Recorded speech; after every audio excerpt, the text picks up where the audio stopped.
Hello students, today we are going to start our 12th class syllabus. And in 12th class syllabus सबसे पहली unit जो हमारे पास है उसका नाम है इलेक्ट्रोस्टैटिक. तो we are going to start with electrostatics. ये हमारी पहली यूनिट है. First unit is electrostatics of class 12. Electro word के मायने चार्ज से हैं और स्टैटिक्स वर्ड के मायने रेस्ट से हैं. इलेक्ट्रो वर्ड के मायने चार्ज से हैं और स्टैटिक्स वर्ड के मायने रेस्ट से हैं. तो हम लोग ये बोल सकते हैं कि हमें स्टडी करना है उन चार्जेस को जो रेस्ट पर हैं, और we can say that it is a study of charges at rest और a branch of physics which deals with the study of charges at rest. तो हम ये बोलेंगे इलेक्ट्रोस्टैटिक वो ब्रांच है जिसमें हम उन चार्जेस की स्टडी करते हैं जो कि रेस्ट पर होते हैं. Study of charges at rest, ऐसी ब्रांच को हम इलेक्ट्रोस्टैटिक बोलते हैं.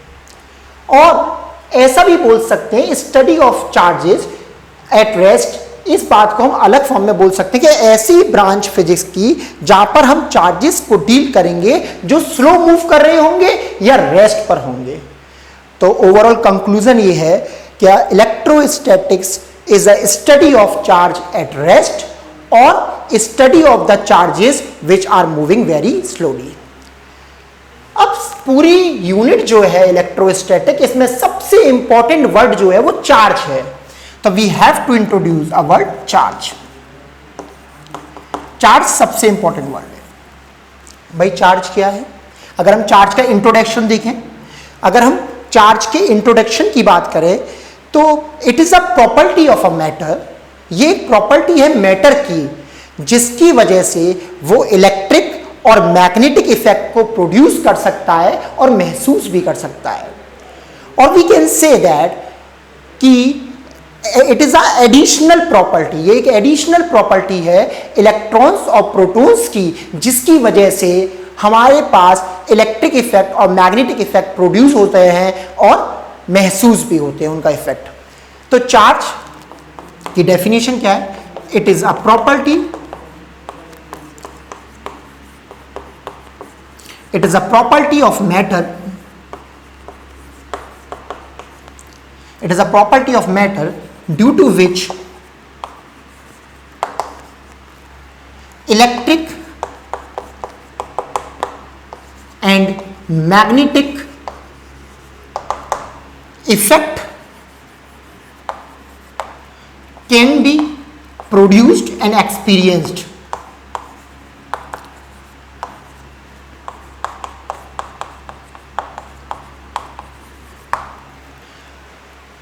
चार्ज की बेसिक डेफिनेशन क्या है? ये एक प्रॉपर्टी है मैटर की जिसकी वजह से इलेक्ट्रिक और मैग्नेटिक इफेक्ट प्रोड्यूस भी होते हैं और महसूस भी होते हैं. और मैंने आपको बताया कि हम ये बोल सकते हैं it is a additional property of electrons and protons, जिसकी वजह से हमारे पास इलेक्ट्रिक इफेक्ट और मैग्नेटिक इफेक्ट होते हैं. वो प्रोड्यूस भी हो सकते हैं और एक्सपीरियंस भी हो सकते हैं. ये चार्ज की बात है. दूसरी बात चार्ज से रिलेटेड कि excess and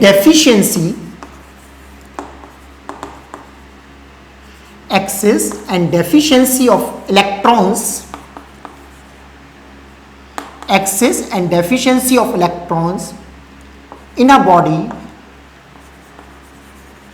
gives the concept of charge.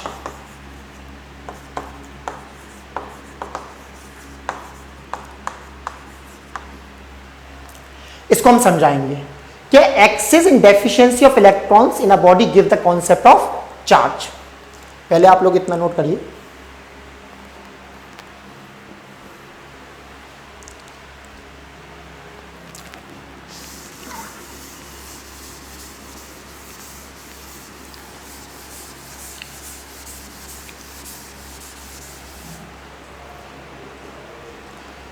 तो ये बात समझ में आ गई कि भाई इलेक्ट्रोस्टैटिक्स एक ऐसी ब्रांच है फिजिक्स की जहां पर हम चार्जेस के बारे में स्टडी करते हैं जो कि रेस्ट पर होते हैं या बहुत स्लो मूव कर रहे होते हैं। ये तो बात हो गई इलेक्ट्रोस्टैटिक वर्ड की। अब इलेक्ट्रोस्टैटिक जो वर्ड है, इलेक्ट्रोस्टैटिक जो यूनिट है, उसमें we have to deal with charge. हमें चार्ज के बारे में डील करना है, तो we have to understand what is charge. अगर हम चार्ज की बात करें तो it is a property of matter due to which electric and magnetic effect can be produced and experienced.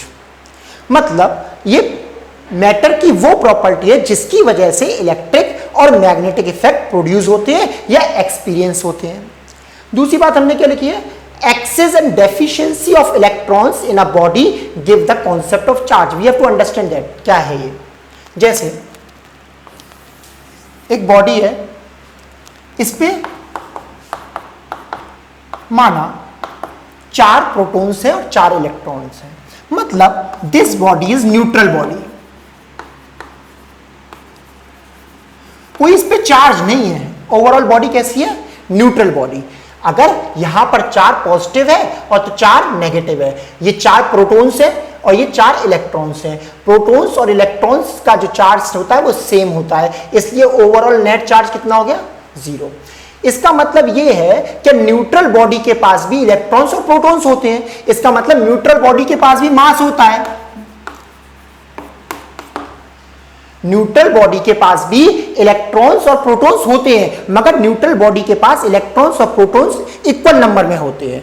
मगर इक्वल नंबर में होने का मतलब net charge on a body is 0, मगर इलेक्ट्रॉन और प्रोटॉन्स होने की वजह से, मैटर होने की वजह से इसके पास मास होता है।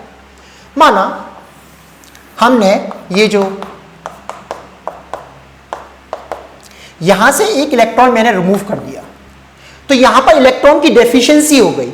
पहले यहां पर 4 प्रोटॉन्स थे और 4 इलेक्ट्रॉन्स थे, अब मैंने यहां से एक इलेक्ट्रॉन निकाल दिया। इसका मतलब इस बॉडी के पास डेफिशिएंसी ऑफ इलेक्ट्रॉन्स हो गया। जब ये डेफिशिएंसी ऑफ इलेक्ट्रॉन्स हो गया तो ये बॉडी कहलाती है पॉजिटिव चार्ज बॉडी। ये बॉडी कहलाती है पॉजिटिव चार्ज्ड बॉडी। और अगर हम देखें इस बॉडी को, अगर यहां पर अगर मैंने यहां से एक इलेक्ट्रॉन एक्सटर्नल सोर्स से ऐड कर दिया इसके पास, तो इस बॉडी के पास एक्सेस ऑफ इलेक्ट्रॉन्स हो गए, इलेक्ट्रॉन ज्यादा हो गए इस बॉडी के पास। जब इस बॉडी के पास इलेक्ट्रॉन ज्यादा हो गए तो ये बॉडी कैसी कहलाएगी, नेगेटिवली चार्ज बॉडी। क्या कहलाएगी, नेगेटिव चार्ज बॉडी। चलो, तो what we notice in all that, हमने क्या देखा बेटा, हमने देखा कि चार्ज एक बॉडी की प्रॉपर्टी है जिसकी वजह से इलेक्ट्रिक और मैग्नेटिक इफेक्ट प्रोड्यूस होता है, एक्सपीरियंस होता है। दूसरे अल्फाजों में मैंने बोला it is additional property of electrons and protons. It is additional property of electrons and protons जिसकी वजह से इलेक्ट्रिक और मैग्नेटिक इफेक्ट प्रोड्यूस होते हैं या एक्सपीरियंस होते हैं। ये बात समझ में आ गई। डेफिनेशन, बेसिक डेफिनेशन, ये प्रॉपर्टी है बॉडी की जिसकी वजह से इलेक्ट्रिक और मैग्नेटिक इफेक्ट पैदा होते हैं या एक्सपीरियंस होते हैं। या ऐसा बोले कि इलेक्ट्रॉन्स और प्रोटॉन्स की ऐसी प्रॉपर्टी, इलेक्ट्रॉन्स और प्रोटॉन की ऐसी प्रॉपर्टी जिसकी वजह से इलेक्ट्रिक फील्ड और मैग्नेटिक फील्ड एक्सपीरियंस होती है या प्रोड्यूस होती है। नेक्स्ट पॉइंट जो था, excess and deficiency of the electrons in a body give the concept of charge. मतलब अगर इलेक्ट्रॉन का एक्सेस है या उसकी कमी है तो वो कॉन्सेप्ट जो होता है वो किसका है, चार्ज का। इधर देखें, this is a neutral body. Neutral body वो बॉडी होती है जिसमें इलेक्ट्रॉन्स और प्रोटॉन्स का इक्वल अमाउंट में नंबर होता है। तो इस बॉडी के पास अगर 4 प्रोटॉन है तो 4 ही इलेक्ट्रॉन है, इसका मतलब this body is neutral body. Neutral body के पास चार्ज नहीं है मगर मास तो है, यस। अगर इस बॉडी को देखें, हमने यहां से एक इलेक्ट्रॉन निकाल दिया तो पॉजिटिव चार्ज बॉडी बन गई है क्योंकि इसके पास इलेक्ट्रॉन का डेफिशिएंसी हो गया। अगर इस बॉडी के पास मैंने एक इलेक्ट्रॉन को भेज दिया, इसका मतलब ये हुआ इस बॉडी के पास इलेक्ट्रॉन्स की तादाद बढ़ गई तो ये नेगेटिवली चार्ज बॉडी हो गई। इसका मतलब अगर हमारे पास डेफिशिएंसी हो जाती है तो वो पॉजिटिवली चार्ज बॉडी होती है और हमारे पास एक्सेस ऑफ इलेक्ट्रॉन हो जाता है तो वो नेगेटिवली चार्ज बॉडी होती है।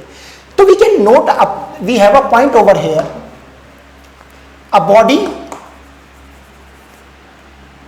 Can have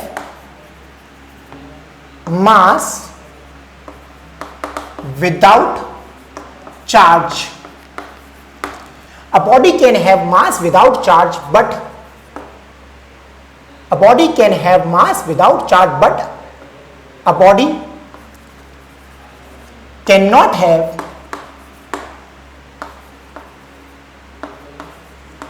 charge without mass.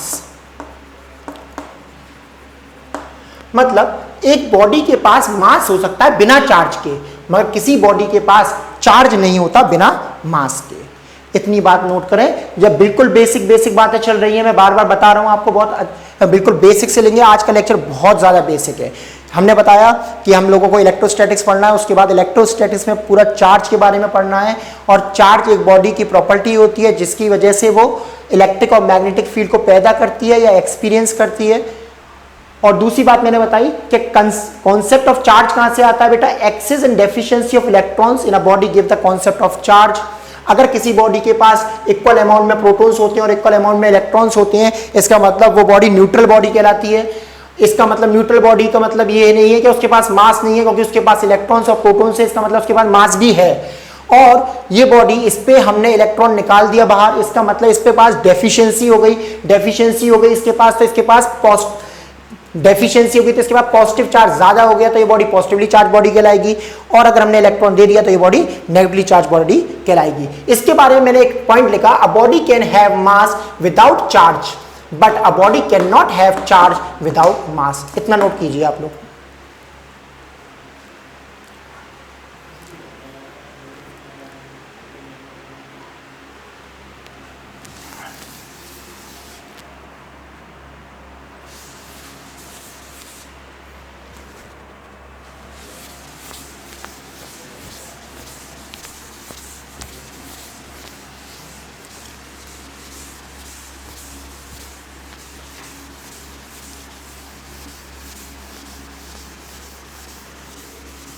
तो ये बात थी कि चार्ज क्या चीज़ है, एक बॉडी की प्रॉपर्टी है जिसकी वजह से इलेक्ट्रिक और मैग्नेटिक इफेक्ट प्रोड्यूस होते हैं या एक्सपीरियंस होते हैं। Now come to the point, units and dimension of charge.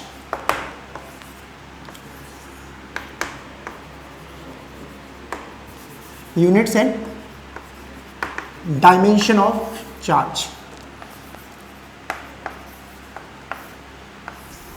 Units and dimension of charge. SI unit of charge जो होती है, एसआई यूनिट ऑफ चार्ज बेटा कूलम है। एसआई यूनिट चार्ज की कूलम है। और सीजीएस यूनिट की बात करेंगे तो सीजीएस में हमारे पास दो यूनिट्स हैं। एक का नाम हमारे पास है ईएसयू, इसको हम इलेक्ट्रोस्टैटिक यूनिट भी बोलते हैं। इलेक्ट्रोस्टैटिक यूनिट बोलते हैं या ईएसयू भी बोलते हैं, इलेक्ट्रोस्टैटिक यूनिट। और फ्रैंकलिन, इसको हम फ्रैंकलिन बोलते हैं। और दूसरी यूनिट है ईएमयू, इलेक्ट्रोमैग्नेटिक यूनिट है ये, इलेक्ट्रोमैग्नेटिक यूनिट। इलेक्ट्रोमैग्नेटिक यूनिट का दूसरा नाम होता है एब कूलम। एब कूलम, एक ही वर्ड है, ab coulomb. Ab coulomb is the another name for electromagnetic unit. इसका रिलेशन क्या है, 1 coulomb is equal to 3 × 10⁹ stat coulomb. Stat coulomb मतलब इलेक्ट्रोस्टैटिक, ईएसयू को हम स्टेट कूलम बोलते हैं शॉर्ट में, stat coulomb. 1 coulomb is equal to 3 × 10⁹ stat coulomb. और यहां पर 1 coulomb is equal to 1/10 EMU. Electrostatic unit जो होती है वो तब यूज होती है जब चार्जेस रेस्ट पर होते हैं। इलेक्ट्रोस्टैटिक यूनिट तब यूज होती है जब चार्जेस रेस्ट पर होते हैं। और एक कूलम में 3 × 10⁹ स्टेट कूलम है। और अनदर यूनिट इज सीजीएस में ईएमयू, इसका दूसरा नाम क्या है, ईएमयू का फुल फॉर्म क्या है, इलेक्ट्रोमैग्नेटिक यूनिट। और इसका दूसरा नाम क्या है, एब कूलम। एक कूलम में 1/10 ईएमयू होते हैं। यहां तक की बात समझ में आई? तो this is the description of units of charge. तो अभी हमने देखा कि चार्ज की एसआई यूनिट कूलम है और सीजीएस यूनिट उसकी दो है, एक का नाम ईएसयू है इलेक्ट्रोस्टैटिक यूनिट और एक का नाम है EMU electromagnetic unit. Electrostatic unit का दूसरा नाम फ्रैंकलिन भी है। एक कूलम में 3 × 10⁹ स्टैट कूलम होते हैं और ईएमयू में एक coulomb is equal to 1/10 EMU होते हैं। ओके, यहां तक हमने बात कर ली यूनिट्स की। अब बात करते हैं प्रॉपर्टीज ऑफ चार्ज।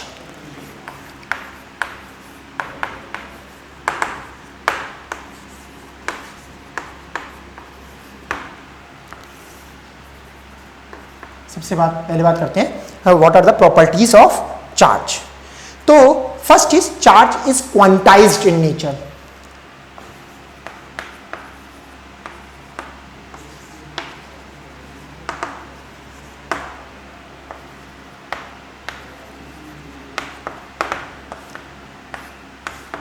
और we can say charge is quantized. Charge क्या है? क्वांटाइज। इसके मायने क्या है चार्ज क्वांटाइज के? Q is equal to plus minus N e. Q is a symbol used to denote a charge. Q हमने symbol लिया है चार्ज को डिनोट करने के लिए, स्मॉल q भी ले सकते हैं, कैपिटल Q भी ले सकते हैं, नॉट टू वरी। तो Q is a symbol used for notation of charge. Q is equal to plus minus N E. ये E वर्ड है इलेक्ट्रॉनिक चार्ज की value, that is 1.6 into 10⁻⁻19 coulomb. ये magnitude है एक इलेक्ट्रॉन का और proton का। अगर हम बात करें तो एक इलेक्ट्रॉन के पास कितना चार्ज होता है? -1.6 इंटू 10⁻⁻19 कूलम। और एक प्रोटॉन के पास कितना होता है? +1.6 इंटू 10⁻⁻19 कूलम। एक इलेक्ट्रॉन के पास चार्ज कितना है? -1.6 इंटू 10⁻19 कूलम। और एक प्रोटॉन के पास चार्ज कितना है? +1.6 इंटू 10⁻19 कूलम। अच्छा, तो चार्ज क्वांटाइज का मतलब क्या है? Q is equal to plus minus N e. E की वैल्यू कितनी होती है? 1.6 into 10⁻19 coulomb. Electron is the most, या we can say electron is the most stable small charge. इससे छोटा चार्ज नहीं होता। तो सबसे छोटा स्टेबल चार्ज का नाम क्या है? इलेक्ट्रॉन या प्रोटॉन। इलेक्ट्रॉन और प्रोटॉन सबसे छोटे स्टेबल चार्ज हैं, सबसे छोटे स्टेबल चार्ज हैं। क्वार्क्स होते हैं मगर वो स्टेबल नहीं होते। इसलिए हम बता दें, हम अपनी स्टडी इलेक्ट्रॉन्स और प्रोटॉन्स को मानेंगे सबसे छोटा चार्ज, हम क्वार्क्स को स्टडी नहीं करेंगे क्योंकि वो स्टेबल नहीं होते। इसका मतलब सबसे छोटा चार्ज जो मौजूद है या तो वो इलेक्ट्रॉन है या वो प्रोटॉन है। ओके, इलेक्ट्रॉन मतलब -1.6 इंटू 10⁻19 कूलम और प्रोटॉन का मतलब +1.6 इंटू 10⁻19 कूलम। ओके, एन क्या है यहां पर? इंटीजर। ये कभी फ्रैक्शन नहीं हो सकता। मैंने बोला ना, आप 2 इलेक्ट्रॉन ले सकते हैं, 4 इलेक्ट्रॉन ले सकते हैं, 5 ले सकते हैं, आप 8 प्रोटॉन ले सकते हैं, 2 प्रोटॉन ले सकते हैं, 3.5 प्रोटॉन नहीं ले सकते, आप 4.25 इलेक्ट्रॉन नहीं ले सकते। अगर आपके पास एक नोटबुक खरीदने जाएं और उस नोटबुक को बोले आधा दे दो, that can not be possible ना। तो इलेक्ट्रॉन सबसे छोटा है, इसका इंटीग्रल मल्टीपल में आपको चार्ज मिल सकता है। तो this N should be an integer. ये एन क्या है? इंटीजर। ये चार्ज का बेसिक फॉर्मूला है प्लस माइनस एन ई। ये प्लस माइनस केवल यहां पर ये बता रहा है पॉजिटिव आएगा तो चार्ज प्रोटॉन्स की वजह से होगा, नेगेटिव आएगा तो चार्ज इलेक्ट्रॉन्स की वजह से होगा। जैसे मैंने भी आपको बताया excess and deficiency of electrons. इस पे एक छोटा सा सवाल करते हैं, बहुत बहुत बेसिक। आज का लेक्चर बहुत बेसिक बातें हैं, तो इस पे एक छोटा क्या करते हैं, हाउ मच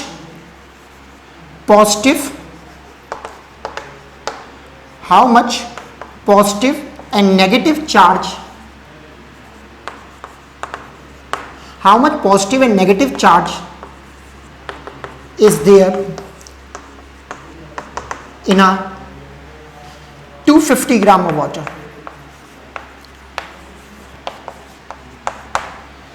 कितना पॉजिटिव और नेगेटिव चार्ज होगा 250 ग्राम पानी में? तो हमें ये निकालना है कितना positive, how much positive and how much negative charge is there in a 250 gram of water. ये ऊपर वाला पार्ट ड्रॉप कर देते हैं, ये लिख लो।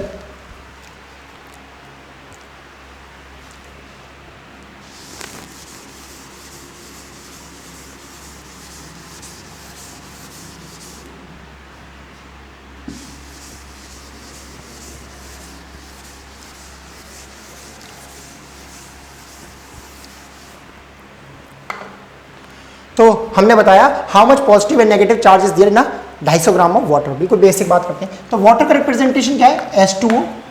इसका मतलब मैं इसको ऐसे लिख सकता हूं 1H1O816। तो मॉलिक्यूलर वेट कितना हुआ? H2 मतलब ये 2 हो गया और O कितना 16, तो इसका मॉलिक्यूलर मास हो गया 2 + 16 दैट इज 18। तो 18 gram is the molecular weight of a water. और एक मॉलिक्यूल में कितने 18 gram is the molecular weight of water. तो 18 ग्राम में कितने नंबर ऑफ मॉलिक्यूल्स होते हैं? 6.02 इंटू 10⁻23 मॉलिक्यूल्स। मोल कॉन्सेप्ट सभी बच्चे जानते हैं। 18 ग्राम में 1 मोल्स होंगे, तो 1 मोल्स मतलब कितने नंबर ऑफ मॉलिक्यूल्स हो गए? 6.02 इंटू 10⁻23 मॉलिक्यूल्स। ओके, तो 18 ग्राम वाटर में इतने नंबर ऑफ मॉलिक्यूल्स होंगे। बेसिक कॉन्सेप्ट है केमिस्ट्री का। 18 gram is the molecular weight. 18 ग्राम में इतने नंबर ऑफ मॉलिक्यूल्स होंगे। हमारे पास कितना मास है? 250 ग्राम।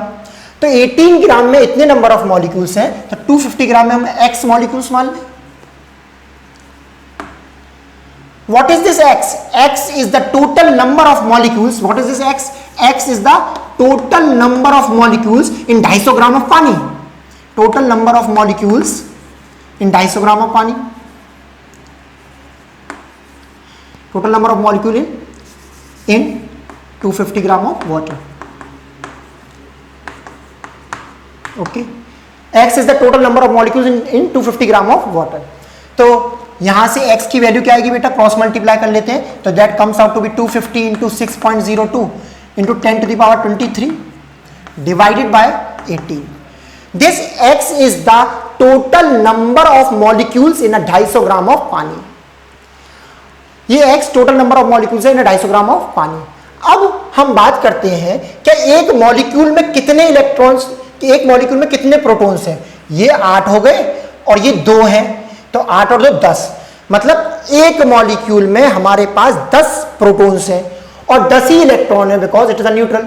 तो हमारे पास जितना पॉजिटिव चार्ज आने वाला है उतना ही नेगेटिव चार्ज आने वाला है। तो हमने क्या बोला?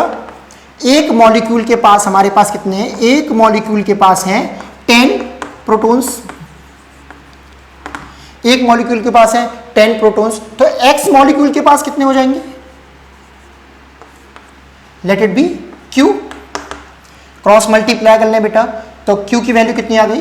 q comes out to be as, या we can say it is n। क्या बोलते हैं हम इसको? n। n is the total number of protons in 250 gram of water. n क्या है? टोटल नंबर ऑफ प्रोटॉन्स है 250 ग्राम ऑफ वाटर में है n। तो n की वैल्यू कितनी आ गई? n comes out to be as x into 10 divided by 1। This n is the total number of protons and electrons in 250 gram of water। 250 gram of water।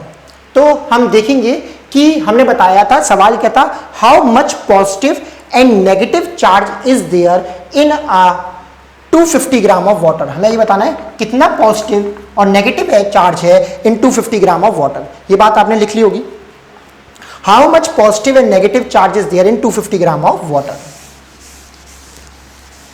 तो सबसे पहले हमने लिखा वाटर H2O, तो ये 1H1 8O16, तो कितना molecular weight है इसका? 16, और यहां 2 18 हो गया।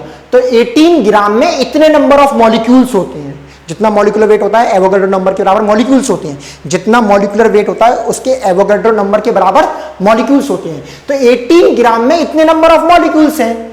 आपके पास कितना ग्राम है? 250 ग्राम। तो इतने ग्राम में इतने मॉलिक्यूल्स, तो इतने ग्राम में कितने मॉलिक्यूल्स? क्रॉस मल्टीप्लाई कर लीजिए, you will get the answer x is equal to 250 into 6.02 into 10⁻23 divided by 18. This x is mainly the total number of molecules in 250 gram of water। अच्छा, एक मॉलिक्यूल की बात करें तो यहां 8 प्रोटॉन और ये 2 है, तो 2, तो कितना हुआ? 10। तो एक मॉलिक्यूल में 10 प्रोटॉन है और 10 ही इलेक्ट्रॉन है, क्योंकि ये न्यूट्रल है। जितने नंबर ऑफ प्रोटॉन्स होंगे उतने नंबर ऑफ इलेक्ट्रॉन्स होंगे। तो एक मॉलिक्यूल में 10 प्रोटॉन्स हैं। एक मॉलिक्यूल में कितने प्रोटॉन्स हैं? 10। जब एक मॉलिक्यूल में 10 प्रोटॉन्स हैं तो एक्स मॉलिक्यूल में कितने होंगे? Let it be N, let it be N cross इतने रुपए में इतने एप्पल, तो इतने रुपए में कितने एप्पल। ये एन क्या आ गया? x into 10/1। This n is the total number of protons and electrons. इतने ही प्रोटॉन्स हैं एंड इतने ही इलेक्ट्रॉन्स हैं 250 ग्राम ऑफ पानी में। चार्ज का फॉर्मूला भी बताया हमने। चार्ज का formula Q is equal to N E, याद है आप लोगों को? तो ये n कितना आया? x into 10 divided by 1 into e की वैल्यू कितनी है? 1.6 इंटू 10⁻19 कूलम। तो this is the charge, this is the total positive charge in 250 gram of pani and this is the total negative charge in 250 gram of pani. क्योंकि जितने number of protons हैं उतने ही number of electrons हैं, इसलिए जितना positive charge आएगा उतना ही negative charge आएगा। Put the value of x here and gate the answer for charge. इतना आराम से देख लीजिए, नोट कर लीजिए। तो प्रॉपर्टीज ऑफ चार्ज चल रहा था, तो पहली प्रॉपर्टी हमने पढ़ी क्वांटाइजेशन ऑफ चार्ज। अब हम पढ़ते हैं next property, that is charge is invariant with speed.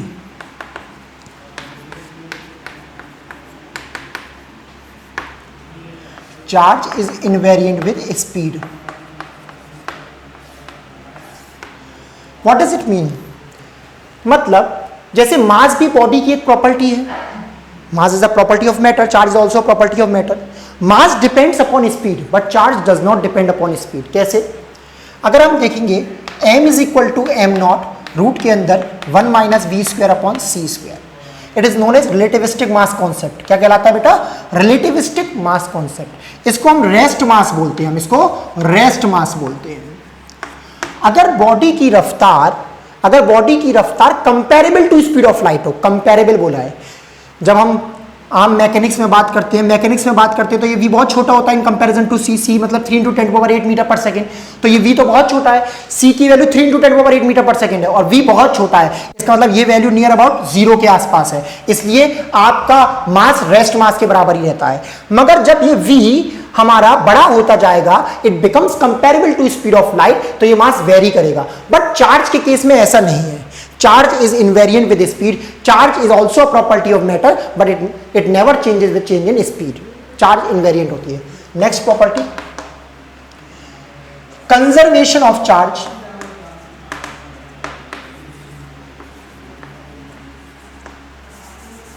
Next property, conservation of charge. जैसे एक बॉडी है, न्यूट्रल बॉडी है, जैसे एक न्यूट्रल बॉडी है, यहां से हमने एक इलेक्ट्रॉन को निकाल दिया, यहां से हमने एक इलेक्ट्रॉन को निकाल दिया, तो जितना इलेक्ट्रॉन निकला है, जितना चार्ज निकला है उतना ही पॉजिटिव छोड़ के गया है। मतलब charge can neither be created nor be destroyed. कोई हमने पैदा नहीं किया, जितना हमने नेगेटिव बाहर कर दिया उतना ही यहां पर पॉजिटिव आ जाएगा।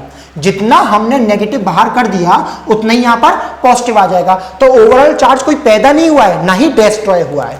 इसका मतलब अगर हमारे पास बॉडी पर 2 प्रोटॉन थे, 2 इलेक्ट्रॉन थे, एक इलेक्ट्रॉन को निकाल दिया, एक इलेक्ट्रॉन को निकालने के बाद जितना चार्ज नेगेटिव निकाल दिया उतना ही चार्ज पॉजिटिव बच गया। तो कोई चार्ज पैदा नहीं हुआ, कोई खत्म नहीं हुआ। तो charge is neither created nor be destroyed.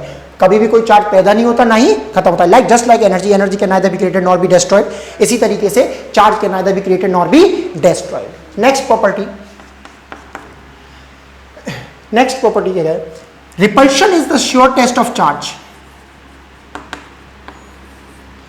Repulsion is the sure test of charge. ये अच्छे से समझने का है। Repulsion is the sure test of charge, ये नोट कर लिया होगा। Charge is invariant with speed. हमारा टॉपिक चल रहा है प्रॉपर्टीज ऑफ चार्ज, और प्रॉपर्टीज ऑफ चार्ज में सबसे पहले हम लोगों ने क्या पढ़ा? प्रॉपर्टीज ऑफ चार्ज में सबसे पहले हम लोगों ने पढ़ा conservation of quantization of charge. Quantization मतलब charge is an integral multiple of electron value, that is 1.6 × 10⁻19 coulomb. और दूसरा प्रॉपर्टी क्या है? Charge is invariant with speed. मतलब इनवेरिएंट विद स्पीड का मतलब क्या है कि mass is also property of matter and charge is also property of matter. बताया मैंने अभी, दोनों प्रॉपर्टी है मैटर की, मगर मास चेंज हो जाता है विद स्पीड, चार्ज कभी चेंज नहीं होता with speed. Conservation of charge, charge can neither be created nor be destroyed.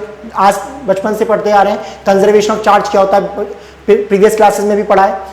तो ये दो पॉजिटिव और दो नेगेटिव। अगर हमने यहां से एक इलेक्ट्रॉन निकाल दिया तो नेगेटिव चार्ज जितना बाहर निकाला है उतनी पॉजिटिव चार्ज इस पर आ गया।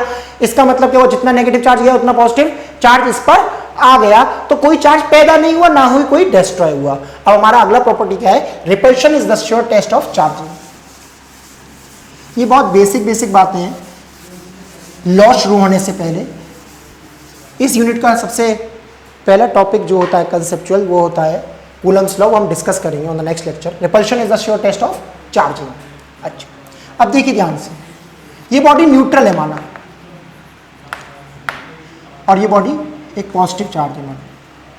एक बॉडी न्यूट्रल है और ये पॉजिटिव चार्ज है, तो ये न्यूट्रल है माना, इस पे दो पॉजिटिव, ये न्यूट्रल है।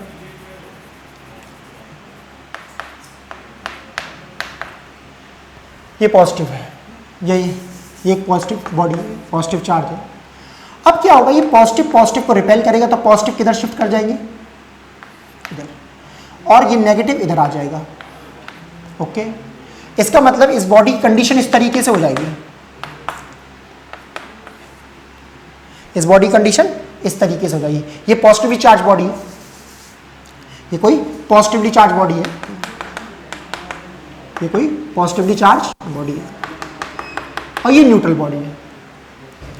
तो आपने क्या देखा, नेगेटिव पॉजिटिव के पास आ गया, और ये पॉजिटिव इससे दूरी बनाया हुआ है। तो जो फोर्स है नेगेटिव पॉजिटिव वाला, वो ज्यादा स्ट्रांग होगा इन कंपैरिजन टू पॉजिटिव वाला।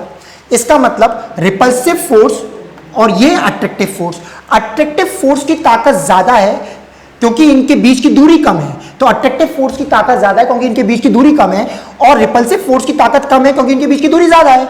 इसका मतलब रिपल्सिव फोर्स वीक है in comparison to attractive force. इसका मतलब ये हुआ कि अगर कोई न्यूट्रल बॉडी चार्ज बॉडी के पास होगी तो वो हमेशा अट्रैक्ट करेगी, अट्रैक्टिव फोर्स ज्यादा है। तो न्यूट्रल बॉडी अगर चार्ज बॉडी के पास होगी तो वो अट्रैक्ट करेगी। इसी तरीके से हम नेगेटिव में जाके देख लें, ये न्यूट्रल बॉडी और ये नेगेटिव चार्ज बॉडी बना। तो ये न्यूट्रल बॉडी है, जितना पॉजिटिव उतना नेगेटिव, और ये नेगेटिव, ध्यान से समझिएगा, जितना पॉजिटिव उतना नेगेटिव, और ये पूरा नेगेटिव। Okay, done. तो जितना पॉजिटिव उतना नेगेटिव, और ये पूरी नेगेटिव बॉडी। जब ये नेगेटिव इसके पास आएगी तो ये नेगेटिव को रिपेल करेगी, तो नेगेटिव इधर आ जाएगा, और पॉजिटिव को अट्रैक्ट करेगी, तो पॉजिटिव इधर आ जाएगा। ओके, अब वही ये फोर्स कौन सा हो गया, अट्रैक्टिव, और ये फोर्स कौन सा हो गया, रिपल्सिव। ये रिपल्सिव फोर्स हुआ, ये अट्रैक्टिव फोर्स हुआ। किसकी ताकत ज्यादा है, जो नजदीक है उसका बॉन्ड ज्यादा होगा। इसका मतलब अट्रैक्टिव फोर्स ज्यादा है, तो ये दोनों बॉडी क्या कर जाएंगी, अट्रैक्ट। तो अगर एक बॉडी चार्ज भी नहीं है फिर भी अट्रैक्ट कर रही है, ये बताना चाह रहा था। अगर एक बॉडी चार्ज नहीं है फिर भी अट्रैक्ट कर रही है, ऐसा नहीं है अपोजिट चार्ज बॉडी ही अट्रैक्ट करे। अपोजिट चार्ज बॉडी तो अट्रैक्ट करती है, हम लोग 10th क्लास में पढ़ा था, पॉजिटिव और नेगेटिव चार्ज बॉडी अट्रैक्ट करेंगी। तो अपोजिट चार्ज बॉडी तो अट्रैक्ट करती है, मगर एक न्यूट्रल बॉडी भी किसी भी चार्ज बॉडी से अट्रैक्ट ही करती है। देखिए ये न्यूट्रल बॉडी थी, इसके बाद पॉजिटिव लेके आए तो चार्ज का रीडिस्ट्रीब्यूशन हो गया। ये एक अच्छा कॉन्सेप्ट है, ये हम पढ़ेंगे, जिसको इंडक्शन बोलते हैं, रीडिस्ट्रीब्यूशन ऑफ चार्ज, वो अभी आगे पढ़ेंगे मेथड्स ऑफ चार्जिंग में।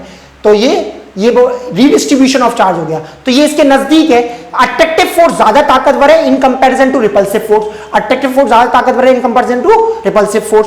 तो ओवरऑल नेट फोर्स कौन सा बचा, वो अट्रैक्टिव बचा। इसका मतलब ये न्यूट्रल बॉडी चार्ज बॉडी से अट्रैक्ट हो रही है, और यहां पर भी एक न्यूट्रल बॉडी है, दो पॉजिटिव दो इलेक्ट्रॉन, मतलब जितना पॉजिटिव उतना नेगेटिव, तो ये न्यूट्रल बॉडी है। अब इसके पास कौन सी लेके आए, नेगेटिव चार्ज बॉडी। जब इसके पास नेगेटिव चार्ज बॉडी लेके आए तो ये नेगेटिव इन नेगेटिव को रिपेल कर देगा, तो ये उधर खिसक जाएंगे, और इन पॉजिटिव को अट्रैक्ट कर लेगा नहीं।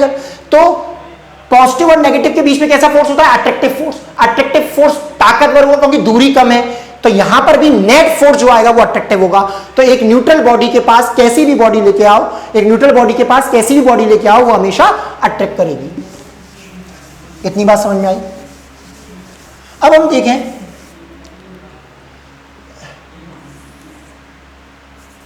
अगर दो बॉडी चार्ज है, पॉजिटिव और पॉजिटिव, तो ये तो रिपल्शन होगा। और दो बॉडी नेगेटिव नेगेटिव है, तब भी क्या होगा, रिपल्शन। और अगर दो बॉडी एक पॉजिटिव है और एक नेगेटिव है तो क्या हो रहा है, अट्रैक्शन।